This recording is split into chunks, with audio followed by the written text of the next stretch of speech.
It's the morning of March 31st, 1986. This Boeing 727 passenger airliner operated by Mexicana Airlines is on its way home to Mexico City. The flight has come all the way from Chicago, operating as Mexicana Flight 185. It's only the beginning of a very busy day for this aircraft, which will continue onward with a round trip to Los Angeles later in the day. It hasn't all been smooth flying though. The plane has collected a series of recent maintenance write-ups that have been cause for some headaches. The pilots have recorded a strong vibration on the throttle controls. There's discrepancies between the pilot altimeters.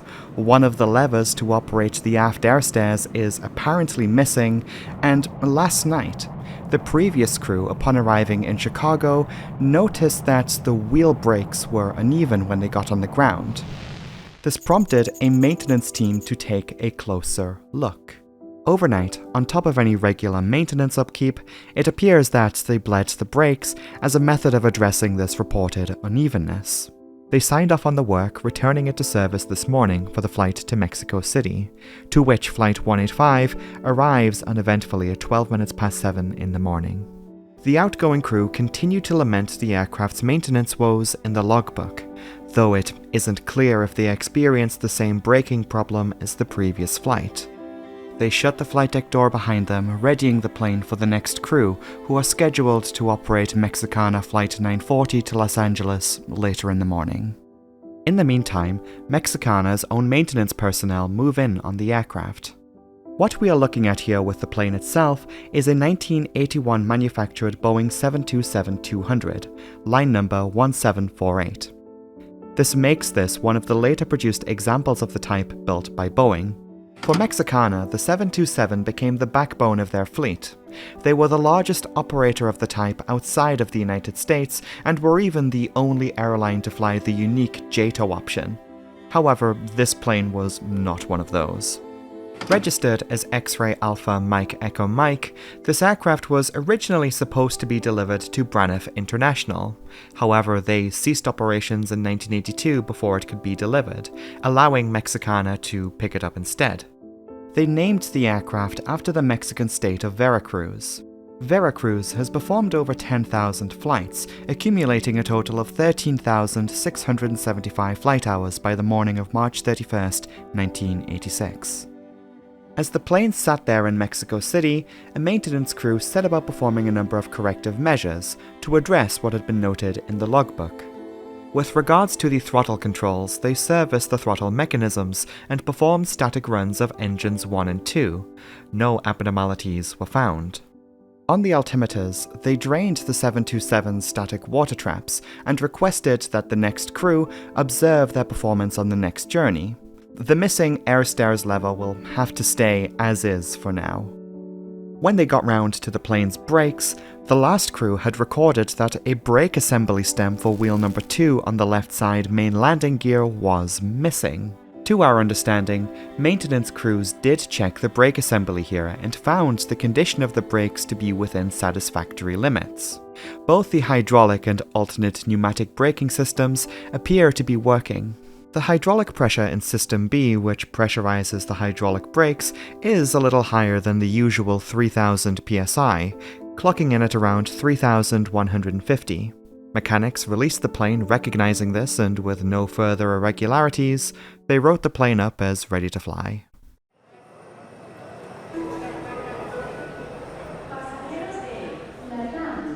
In the terminal, the airport is choked with travelers as it's the peak of the busy Easter travel season. Passengers are checking in for Mexicana Flight 940 to Los Angeles. Mexicana is the second largest airline in Mexico and is one of the oldest airlines in the entire world.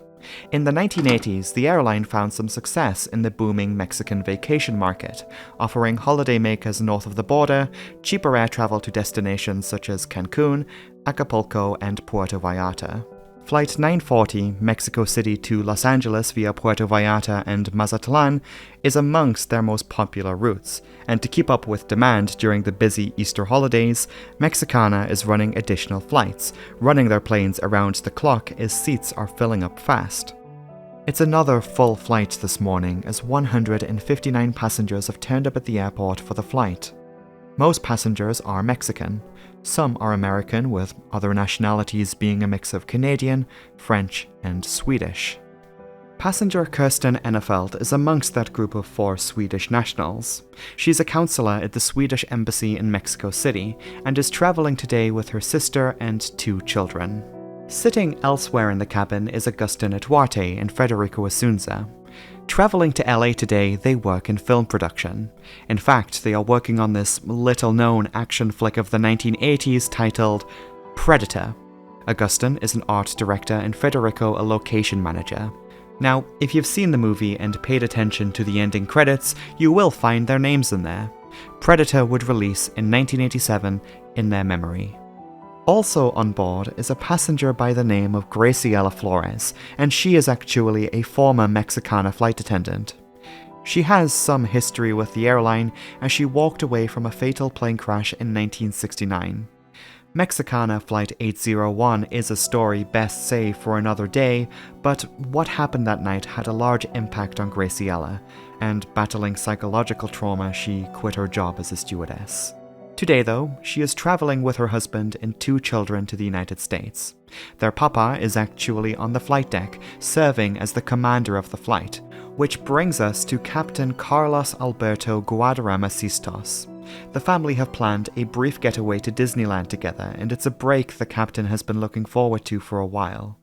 At 36, he joined Mexicana in 1971 when he was just 21 years old. He first took flight in the company flying Mexicana's old Douglas DC-6s, before swiftly graduating to the Boeing 727 in 1973 as a first officer, eventually becoming a 727 captain in 1978. He has around 6,300 flight hours to his name. He is joined on the flight deck today by 2 other crew members. The first officer, 34-year-old Philip Luis Piaget Rora, has nearly 1,800 flight hours behind him and has been a Mexicana pilot for about 6 years. The second officer, occupying the flight engineer station, was similarly experienced. Angel Carlos Peñasco Espinosa joined Mexicana in 1982 and has acquired around 1,100 flight hours. It's now after 8 in the morning. As passengers are boarding and baggage loaded, the flight crew are running through their pre-flight checks. They've checked the maintenance log where they discovered the comments and corrections from the maintenance team earlier in the morning. Takeoff performance calculations are made ahead of departure. They factor in the weight of the aircraft, in this case 68 metric tons, but they also consider runway conditions, winds, air pressure, and the outside air temperature, establishing an engine power setting and safe takeoff speed which can give them an idea of how much runway they can expect to use. By 8:40, the doors are closed, the jetway unplugged from the plane. As usual, the crew request pushback and startup from the gate, and they fire up the plane's 3 engines. Flight 940, as expected, taxis to runway 05 left. It's going to be a northeasterly departure this morning. They'll fly out and turn left over Mexico City. During the taxi, the captain notices something strange about the aircraft, commenting that the plane feels unusually heavy or sluggish. It's as if the plane is having a little trouble in getting moving. By 8:50, they find themselves in position on the runway, and the tower clears them for takeoff. Accelerating down the runway, the captain again comments on that heavy, sluggish handling of the plane. Investigators would later hear this frustration on the cockpit voice recording. If we try putting ourselves into the shoes of the captain for a moment, he knows the flight is packed, but even as a heavy plane and at a hot and high airport like Mexico City, it still doesn't feel quite right compared to the many other similar journeys he would have done. They have the correct power setting and have correctly calculated the aircraft's performance, but the captain feels the plane is lagging behind on the runway compared to where he thinks it should be. Despite this, according to the instruments in front of him, everything appears to be working as it should. He doesn't call to abort the takeoff, rather commenting that they should increase the engine power to full throttle. Eventually, the aircraft reaches rotation speed 11 seconds later than expected, utilizing more of the runway than they thought. The pilots lift the Boeing 727 into the air, and at this point, now airborne, everything appears to return to normal. The landing gear is retracted, and the wheels are pulled up into the wheel well. Navigating out of Mexico City, Captain Sistos turns the plane west towards the Pacific Ocean. Flight 940 soars high, leaving Mexico City behind, setting sail out over the Mexican countryside. Roughly 10 minutes into the flight, they reach their first waypoint at Toluca. The crew are navigating today by use of VOR stations on the ground, and at Toluca, they make a right turn northwest, setting course for their next waypoint at Morelia. 9:04. 14 minutes since Flight 940 left Mexico City. Continuing their climb, passing through 29,000 feet for 31,000, the crew begin to settle in for the flight. The seatbelt sign and also the no smoking sign is switched off. The flight attendants beginning their regular cabin service. Some passengers take the opportunity to catch up on some sleep after the early start to their day. It's all routine, the crew expecting a smooth day today. They should be in Puerto Vallarta in about 1 hour.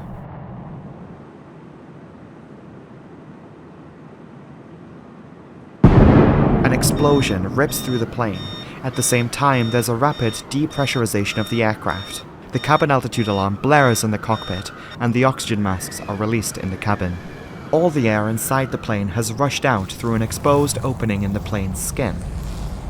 Passengers begin to feel the sensations that come from sudden exposure to such high altitude, and with the air being so much thinner up here, they require an oxygen supply, lest they be left to face the onset of hypoxia if they don't get to a suitable altitude soon. The explosion appears to have come from below.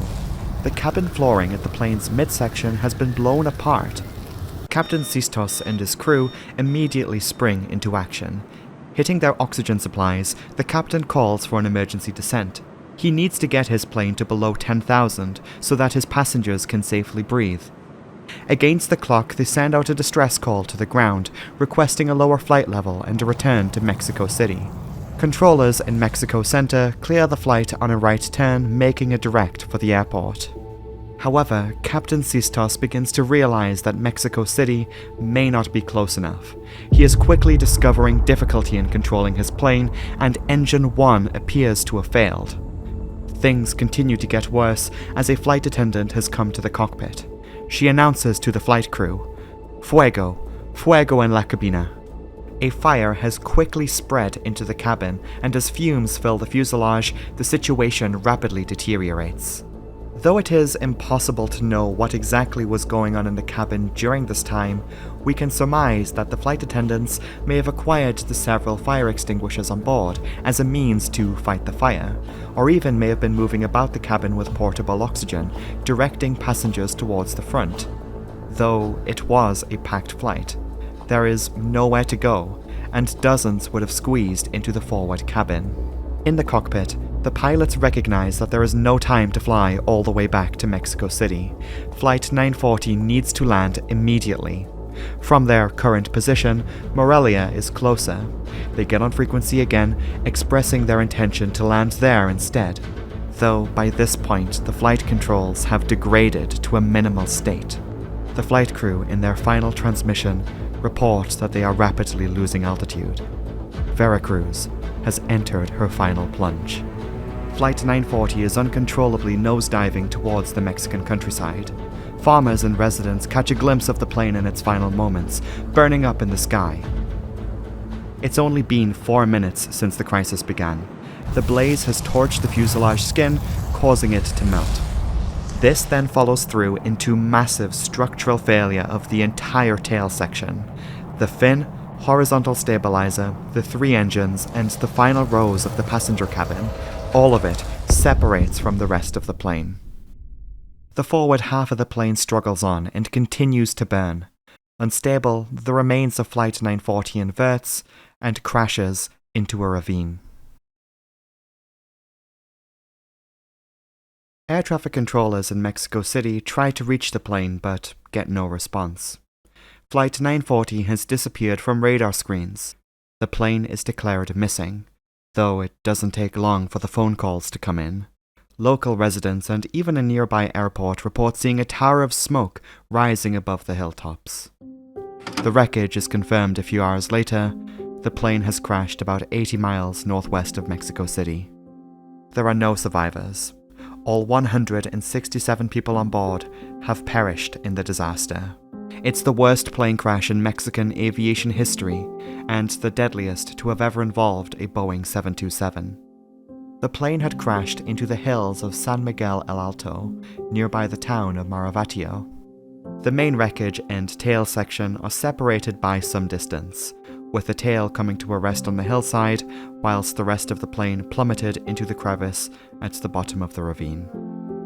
As the plane was subject to an in-flight breakup, airplane debris, personal belongings, and human bodies scattered the area. Recovery teams reportedly discovered the remains of around 20 people inside of the tail section. The hilly terrain made access to the accident site difficult, and makeshift landing pads needed to be built to get helicopters in. Bodies were recovered one by one throughout the day and also overnight. They were transported back to Mexico City to be identified. The remains of the nearly 24 children on board were laid in small white caskets. The victims had sustained unimaginable injury. Relatives were told to bring as much documentation as they could to the Mexico City morgue. Many of the deceased were identified through dental records, x-rays, and cross-referencing photographs with matching items of clothing and personal effects. In just 4 terrifying minutes, the plane went from normal, stable flight to breaking up in a horrifying, fiery demise. So, what the heck happened? Planes aren't just ripped from the sky like this in a fiery blaze for no reason. Clearly, something catastrophic had occurred. What we know so far is that there was an explosion, a depressurization of the cabin, a loss of flight controls, and an in-flight fire that ultimately wound up tearing the plane apart. Mexican air crash investigators quickly got to work, and with the assistance of the National Transportation Safety Board from over the border, they were able to provide a cause and narrative to explain what happened, which they outlined in their accident report. I've got it right here. And it's not pretty. I have looked at the findings of investigators, and it's absolutely horrific. In all of my years of making these videos, I don't think I've ever seen anything that's quite as blood-curdling as this. You already saw what happened to the plane. Wait till you hear what caused it. To unpack this, we're going to analyze what exactly that explosion was, what caused it, how it happened, the damage it left, and this is going to allow us to build a more complete picture of the accident sequence. Are you ready? To begin with, let's rule out the very first scenario that comes to mind when you think plane and explosion. In the immediate aftermath of seemingly every air disaster, there is often wild speculation, and we even saw this again very recently. Mexicana Flight 940 was no different. Naturally, speculators in 1986 floated the idea of a deliberate attack on the flight. A bomb could very easily fit the scenario of explosion, fire, and subsequent breakup. Mexicana pilots even contested that the plane was targeted as part of an insurance fraud scheme. Historically, there are cases of that happening, and we're going to take a closer look at one of them at a later date. Then, on April 4th, 4 days after the crash, lending legitimacy to the bombing scenario, a letter was delivered to media offices in Beirut, signed by multiple organizations claiming responsibility for the downing of Flight 940. It comes just 2 days after the bombing of another airliner, TWA Flight 840 in Athens on April 2nd. Despite the claims, Mexican authorities dismissed the validity of the letter due to inconsistencies between their claims and evidence that was emerging on the Mexican side. You see, by this point, investigators were retrieving the flight recorders and getting a closer look at the wreckage. And not all of it was with the plane, which then served to confirm the origin of the blast. Investigators would implicate the left main landing gear wheel well as being the point of the explosion which we know occurred. They discovered debris about 32 kilometers from the rest of the main wreckage, and this debris was identified as having originated from within the wheel well compartment. You've got the landing gear door, actuating parts, tire fragments, and rather curiously, they also found shattered remnants of fuel and hydraulic lines. Supporting this further, investigators would have been able to confirm that the location of these parts lines up nicely with the timing of the onset of the crisis on the flight recorders. Though, the question still remains. What happened in there? I mean, the bombing scenario was ruled out, as the wheel well is not exactly an easy part of the aircraft to access. So, if it wasn't a bomb, what else could have exploded? You already know, don't you? You smart cookie. Rewinding the course of events, a lot of this is related to the comments made by the captain on the ground. If you remember, the captain had recognized that the plane felt rather heavy or sluggish in its acceleration. In fact, he commented this multiple times, first during the taxi and again during the takeoff. To explain this, investigators explored the possibility of a dragging of the landing gear, with a focused interest on the position 1 wheel of the left main gear set. Sure, this would serve to explain why the captain felt the aircraft to be heavier than usual in its acceleration, but it also gives us our next clue. If there was dragging of the landing gear, does this implicate the wheel brakes? The Boeing 727 has two main hydraulic systems, System A and System B, which work independently but also share the servicing of vital flight controls, on top of other functions on their own. For example, whereas both System A and B both share the ailerons, elevators, and rudder, System A also services the actuation of the flaps, nose wheel steering, lowering and retracting the landing gear, among other functions too. Hydraulic System B, in addition to its share of the flight controls, also operates various things like the inboard spoilers, the ventral air stairs in the aft of the cabin, and of course our special interest of the day, the brakes. Getting a bit more intimate now with the braking system, hydraulic pressure is controlled by a metering valve that is connected to the brake controls in the cockpit, those being the pedals and the parking brake. The plane does have anti-skid that, when engaged, uses sensors to read wheel spin, and the anti-skid valve acts as an intermediary brake pressure modulator to help prevent wheel skid. Lockout deboost valves reduce hydraulic pressure, and in the event of a hydraulic leak, can limit the loss of fluid. There are 4 deboost valves, one for each of the wheels. There is an alternate pneumatic brake on the Boeing 727, but the main wheel brakes are normally powered by hydraulic System B, though an interconnect switch can allow System A to take over in the event of System B failure. Let's take a closer look at the brake assembly. Large passenger aeroplanes like this one employ a multiple disc brake. The brake assembly mounting itself consists of a series of moving rotors that are locked into the wheel structure and turn with the wheel. A series of fixed stators are interwoven into the same assembly and remain stationary. When the brakes are applied, the plates are pressured together, thus transferring brake pressure to the wheel set. As you can easily imagine, friction created from this has the tendency to create heat in the process. Understanding that a brake fault may be behind this accident, investigators yearned to uncover what exactly it was about the brakes that could have caused this drag.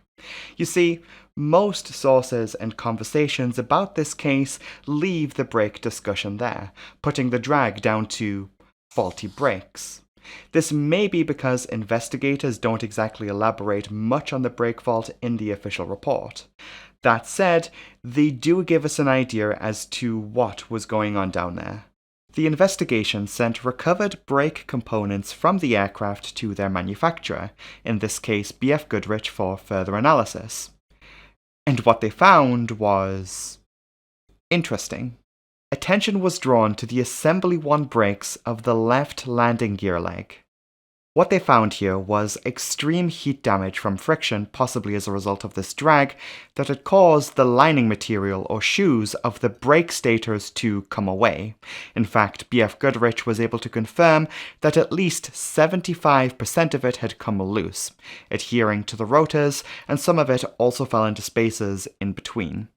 And as this continued, it only served to increase the drag.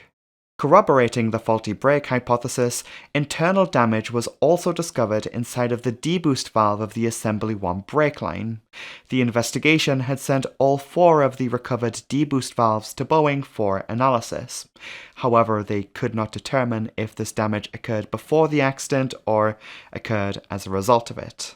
As to when all of this started happening, well, that's a little unclear, which sucks for me 40 years later trying to figure this out.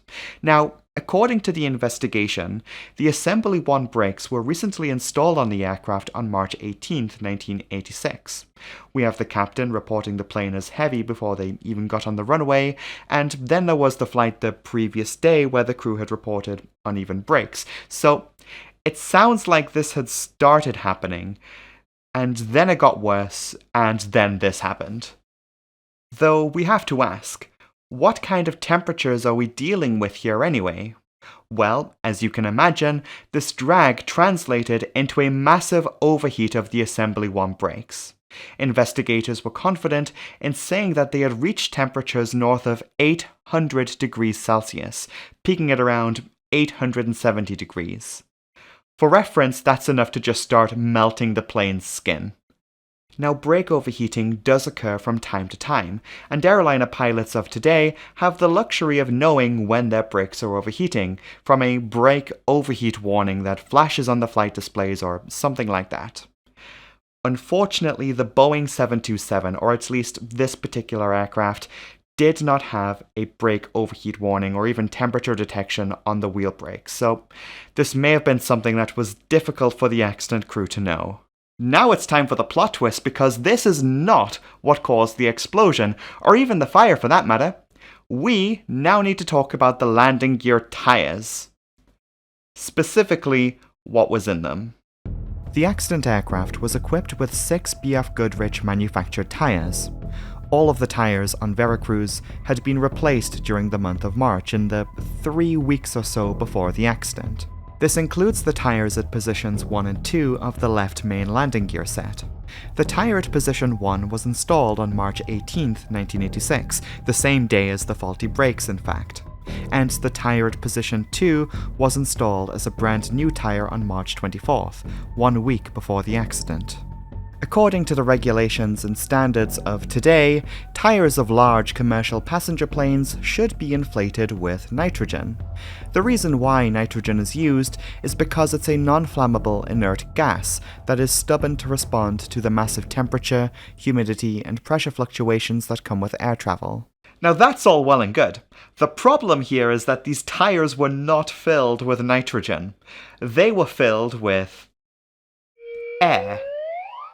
Which is an issue because these tires now had oxygen in them. Which means something interesting began to occur.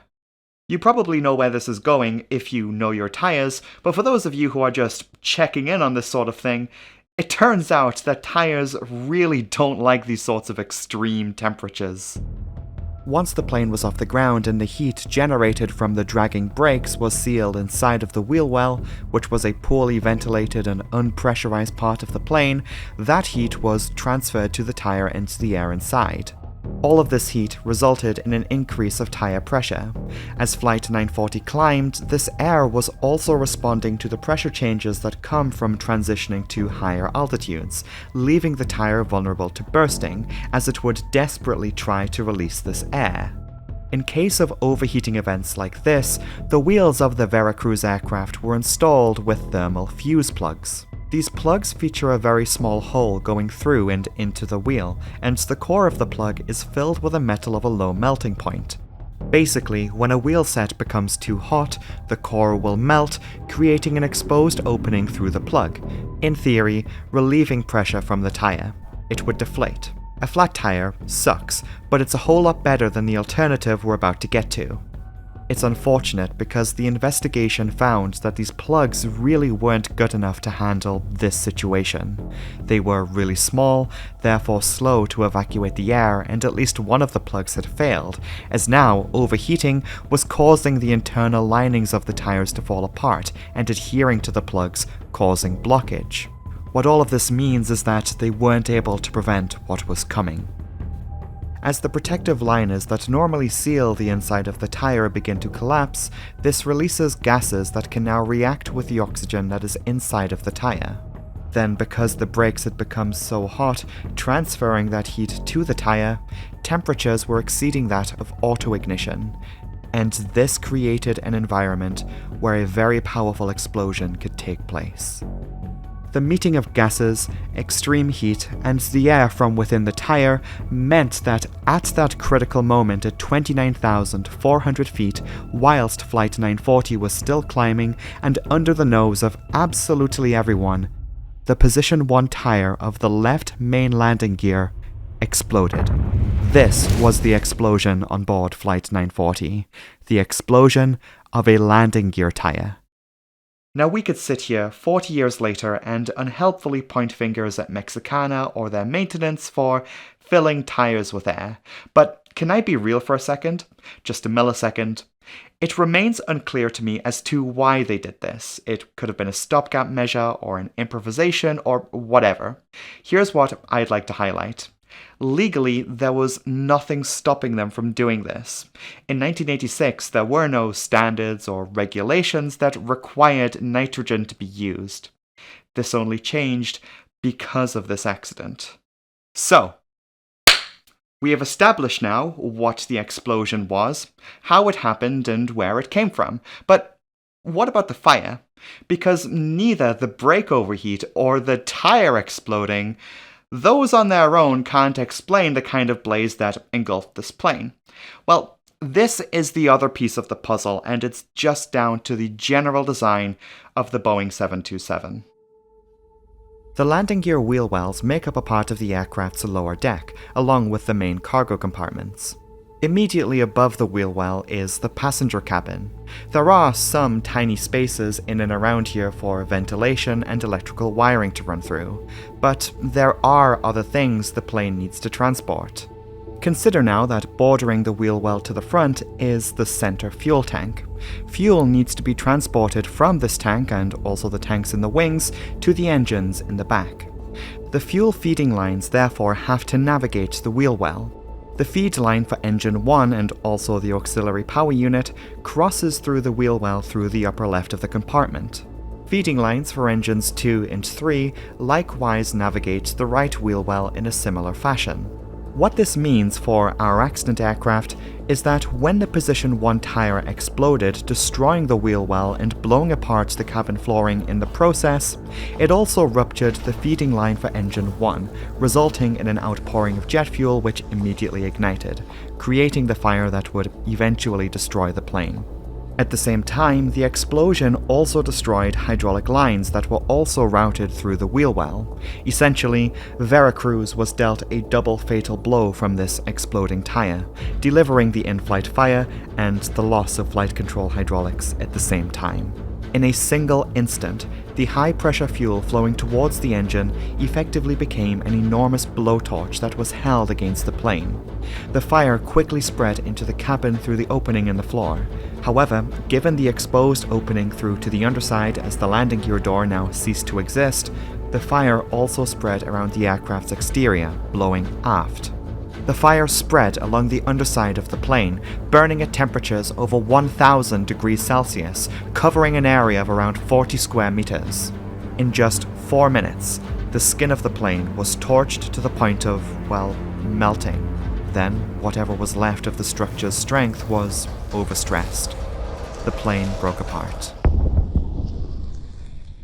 This accident is honestly horrifying, and has become the case study into why we fill aircraft tires with nitrogen. And when these findings were starting to emerge, aviation authorities globally swiftly took action. In 1987, the American Federal Aviation Administration issued an airworthiness directive that was directly aimed at eliminating this possibility of a chemical reaction between tires topped with air and gases that can form from the tire's inner liners under the right circumstances. The directive asserts that nitrogen is to be used when servicing aircraft tires of passenger planes, and oxygen levels must not exceed 5% by volume.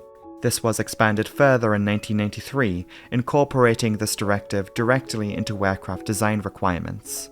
To be clear, this applies to larger commercial airliners you may find in the areas of general aviation, and even in military applications, they may still use air to top up their tires. Since then, the British Civil Aviation Authority, the European Aviation Safety Agency, and the Australian Civil Aviation Safety Authority, just to name a few, have all adopted similar stances and require nitrogen to be used in all tyres for all larger aircraft. Now, though this was amongst the safety recommendations issued by the Mexicana investigation, they also issued other recommendations targeting other areas. For example, they requested that Mexicana install more heat detection on their 727 fleet, along with cockpit indication. Or even, as an alternative, take the initiative, as had other 727 operators at the time, by installing new ventilation systems in the wheel well compartments. Investigators called for fuel systems to be redesigned as to not go through the wheel well, or to reinforce fuel lines against potential future incidents. And the aviation community has done great work in preventing accidents like these from ever happening again. That said, devastating accidents have occurred since, involving aircraft tires in some way. For example, similarities can be drawn between the Mexicana case and that of Nationair Nigeria Airways Flight 2120, which crashed in Jeddah in 1991. Though it is recognizable that both cases involve the landing gear in some way and horrific in-flight fires as a result of failure, these are two different accidents and their causes are very much different. A deep dive into the Nationair case is very much warranted at a later date. You know, for such a high-profile accident, this case isn't often talked about, despite the changes it brought. Now, this may be because the official accident report, to my understanding, only made its way to the internet sometime in the last year or so. You can go to the Mexicana 940 Wikipedia article, for example, and see in the edit history all of the changes that had been made. There's a large spike of activity coinciding with when the report came to light. Reading it, well, translating it first and then reading it, there was lots to be learned, and that is the reason why I tell stories like these, and where I can, tell you about some of those involved too. There's always something to be learned. There's always blanks to be filled in. And maybe there still is. Thanks for watching.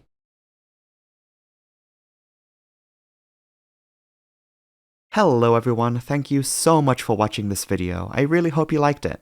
This one was a ton of work, everything from planning and recording to having to piece this whole thing together from rather sporadic sources. There was also some inaccurate or incomplete information that was out there, and also I needed to translate the accident report. I remember that being a major task in and of itself in the early days of this video's creation. The report is only in Spanish and it's an old scan, it's not like digital and you can't just copy and paste the text into Google Translate.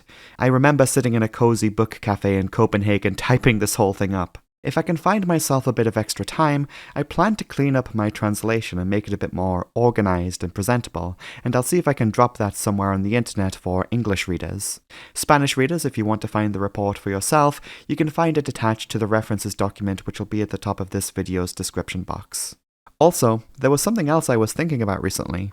It's been a long time coming, but I have been thinking more about launching a disaster breakdown Discord server so I can better connect with my viewers, and also just chat about all things aeroplanes. If this gets rolling, I'll post more about it on the community tab, so make sure you got those notifications on. Anyway, it is the end of the video, so that means it is that time. Time to pay big thanks to the incredible patrons who have generously contributed to the channel. It's their names that are currently scrolling on the screen right now, and their support over on Patreon goes a long way in keeping my videos independent, and at least right now, also sponsor-free. So if you do see your name here, a massive thanks goes out to you. We do have a bunch of people to shout out, and we'll begin with those who joined at the business class tier. Thanks goes out to Ruben Didrikson, Jason Hoke, Aaron Shaw, Atlas Otter, Exploding Spiders, Natalie A, and Exquisite Capybara. Then we also have those who joined at the first class tier. A massive thanks goes out to BK Willow and Julia Mono, who actually recently rejoined. Welcome back! Yay! If you yourself would like to support the channel further, you can always join the Disaster Breakdown Patreon from just £1 per month, and the link to that will be in the pinned comment below. So, that's it from me today, and I'm going to sign off. My socials will be in the pinned comment if you'd like to follow me and my ongoings. Otherwise, thank you all so much for watching, and I will see you all next time. Goodbye!